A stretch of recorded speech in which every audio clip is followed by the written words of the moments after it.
Hello, my name is Keith Wilson. I am a poet.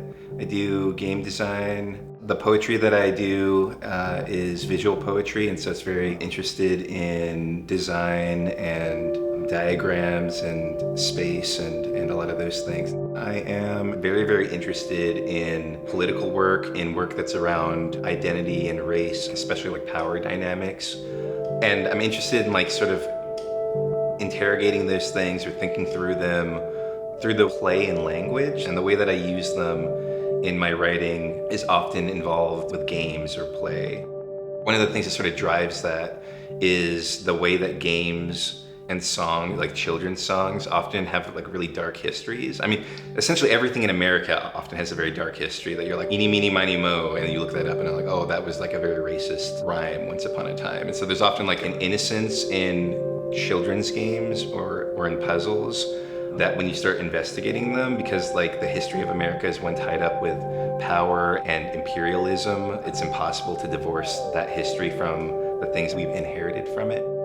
Some of the ways that my art practice has changed since I've been here really have to do a lot with working with like physical things, bookbinding or laser cutting, screen printing, a bunch of different transfer processes of words onto different kinds of materials. And a lot of that work requires materials that are messy or take up a lot of space.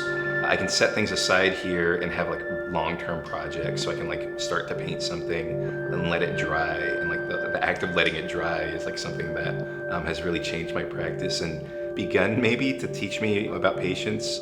Studio visits have been really cool to hear a lot of different people in a lot of different practices, what their thoughts are, things that the work makes them think of, sometimes like very practical answers to problems that I have.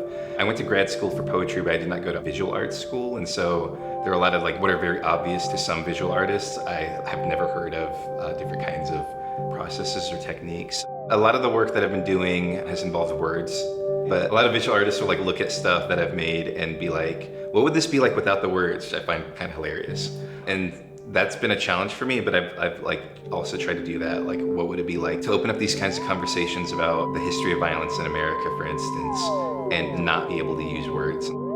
After the residency, I have to figure out what I'm gonna do, because I've tried a whole lot of things, and that has been really valuable in the sense that it narrows down the things that I'm most interested in. But I've like broken through that barrier of entry of a bunch of different practices, and so essentially, I'm not really sure, but I think I'm like prepared in a way that I could not possibly have been before to figure those things out.